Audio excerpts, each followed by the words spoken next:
सबसे बड़े पीएम उम्मीदवार तो नीतीश कुमार है, वो पीएम है, उनका नाम ही है पलटू मार, पी से पलटू एम से मार। इनकी अजीब विडंबना है बीजेपी वालों की, जब वो इनके साथ चले जाते हैं तो अच्छे, जब वो दूसरी तरफ जाते हैं ये कहने लगते हैं पलटू मार। हमारे साथ तो भागलपुर का पुल नहीं टूटा। पुल टूटने से अगर किसी के जजमेंट बन जाता है तो परसों तरसों गुजरात में क्या उससे क्या करें। ये साबित ये करना चाहते हैं कि हमको बुलाओ और हम गजवाए हिंद कब लागू करें, हम बम कब फुड़वाएं, हम दंगा कब करवाएं। नई सदी का भारत है ये, 62 वाला दौर नहीं, और दुनिया को समझा दो ये दिल्ली है लाहौर नहीं।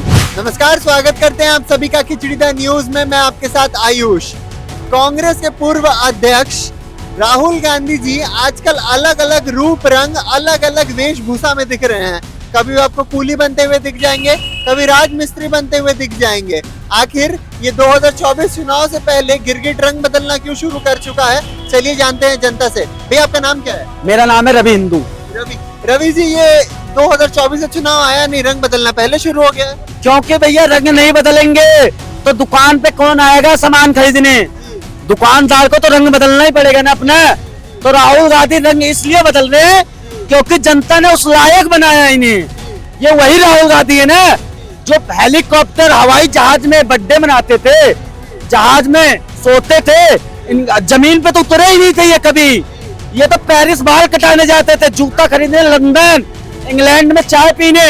आज इनको जनता ने इनकी औकात दिखाई है, जब जाके ये कभी नाई बन रहे, कभी कुली बन रहे, कभी जमादार बन रहे, कभी खेत में जा रहे।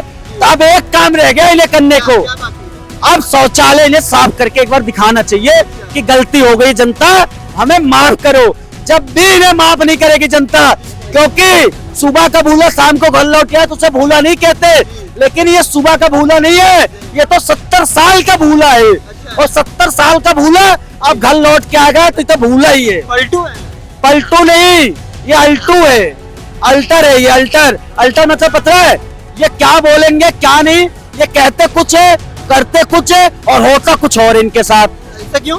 ऐसा इसलिए क्योंकि इनकी नीयत में खोट है, इनकी नीयत विचारधारा में ना सिर्फ और सिर्फ अलगाववाद है, भारत को तोड़ना है। लेकिन वही मोदी है ना, वही मोदी प्रधानमंत्री है जो भारत को आज बुलंदियों तक ले गए।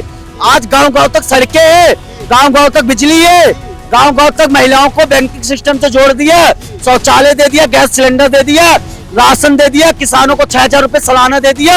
और तो और अपने भारत की अर्थव्यवस्था 10वें से 5वें स्थान पे आ गई, इकोनॉमी 2 ट्रिलियन से 3.7 ट्रिलियन आ गई। तो भैया ये विकास है। यूपीआई, पूरी दुनिया यूपीआई की तरफ देख रही है, क्योंकि डिजिटल इंडिया में सबसे बड़ा योगदान यूपीआई का है, क्योंकि यूपीआई से सबसे ज्यादा ऑनलाइन ट्रांजैक्शन हो रही है अपने भारत में। तो ये पलटू राम क्या साबित क्या करना चाहते हैं? ये साबित ये करना चाहते हैं कि हमको बुलाओ और हम गजवाए हिंद कब लागू करें, हम बम कब फुड़वाएं, हम दंगा कब करवाएं, हम हिंदुओं का पलायन कब करवाएं, हम यहाँ पे अपना एक तरफा राज कब चलाएं, परिवारवाद कब लाए।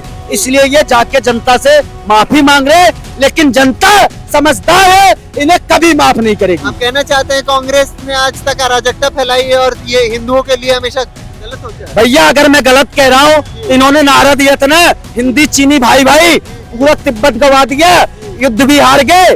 तो भैया पाकिस्तान पे विश्वास जताया, पाकिस्तान से युद्ध हार गए, पाकिस्तान से बांग्लादेश बना दिया, लेकिन अपने पीओके को भारत में नहीं इंक्लूड किया, शिमला समझौता कर लिया, अक्साई चीन दे दिया। तो भैया इनके जो नीयत है ना, इनकी नीयत में खोट है। पर वो तो कहते हैं कि मोदी जी डरते हैं, इसलिए वो चाइना का ये जमीन वापस लेके नहीं आ पा रहे हैं। देखो नई सदी का भारत है ये, 62 वाला दौर नहीं, और दुनिया को समझा दो ये दिल्ली है लाहौर नहीं। तो जो दिल्ली की गद्दी पे एक शेर बैठा है ना, वो चीन के सैनिकों को मुर्गा बना बना के भगा दे रहा है। आज चीन अकेला पड़ गया है।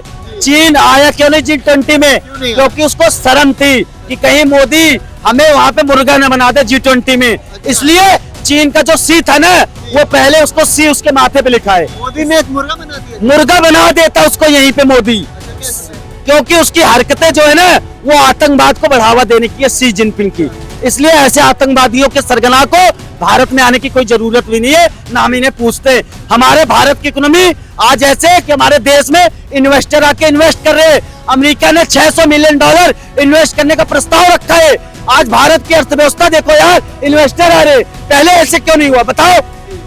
तो भाई ये एक नेता की सोच नीयत को दर्शाती है कि भारत अगर विकसित करने का संकल्प रहेगा ना तो भारत विकसित जरूर होगा। और प्रति व्यक्ति आय पता भारत में क्या है इस समय? 2.25 लाख रुपए प्रति व्यक्ति आय हो चुकी है। तेलंगाना की सबसे ज्यादा प्रति व्यक्ति आय भाई। हंस देखो देखो ये जा रहे सारे, इनकी हिम्मत नहीं है आके यहाँ पे बोले, ये हंस के निकल जाते।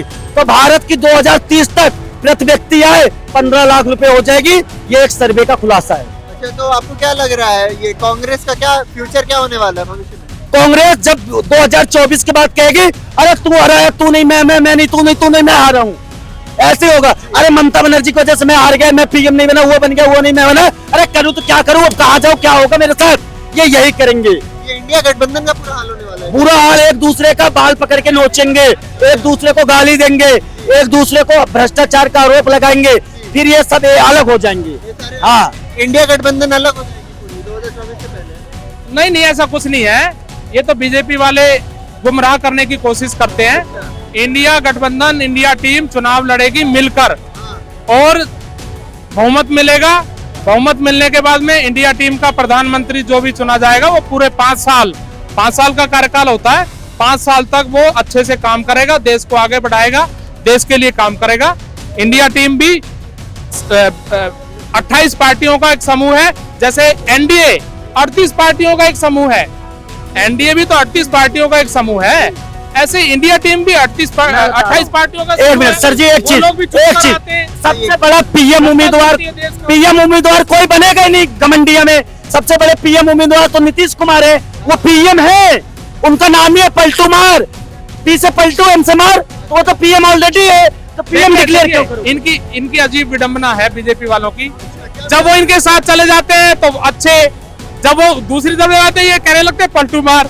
अरे भाई आप किस तरफ गए जब क्या थे? फिर आपके साथ थे अभी हमारे साथ थे तो आनंद मोहन को रिहा नहीं किया, हमारे साथ थे तो भागलपुर का पुल नहीं टूटा, हमारे साथ थे तो शोभा यात्रा पे पथराव नहीं हुए, हमारे साथ थे तो जंगल राज नहीं आया था, हमारे साथ थे तो वहाँ पे दंगाई घूमते नहीं थे। मति भ्रष्ट कैसे हो गई? मति भ्रष्ट हो गई क्योंकि चारा घोटाले के पहले के पास चले गए। ये पुल टूटने की बात हुई, अगर पुल टूटने से अगर किसी के जजमेंट बन जाता है तो परसों गुजरात में पुल टूट गया, उसके क्या करें? गुजरात में पुल टूटा है, इसमें क्या कहेंगे? अच्छा, गुजरात में इनका पुल दिखाई दे गया।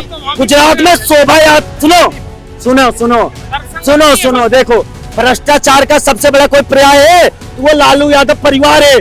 मीसा भारती भ्रष्टाचारी, तेजस्वी भ्रष्टाचारी, तेज प्रताप भ्रष्टाचारी, राहुल देवी भ्रष्टाचारी, लालू यादव भ्रष्टाचारी। अरे मोदी का एक भी बता दो तो उसके परिवार में राजनीति में आयो, ना बीवी है, ना बच्चे है, ना भाई है, ना भतीजावाद है, ना परिवारवाद है, ना भ्रष्टाचार है, सिर्फ और सिर्फ ईमानदारी है। ऐसा ईमानदार नेता को नहीं चुने तो किसे चुने? भ्रष्टाचारियों को चुने। चाचा, आप सभी का बहुत बहुत शुक्रिया हमारे साथ जुड़ने के लिए। खिचड़ी द न्यूज पे बने रहिए, कमेंट सेक्शन में अपनी राय जरूर साझा करिएगा और बेल आइकन को प्रेस करना बिल्कुल मत भूलिएगा।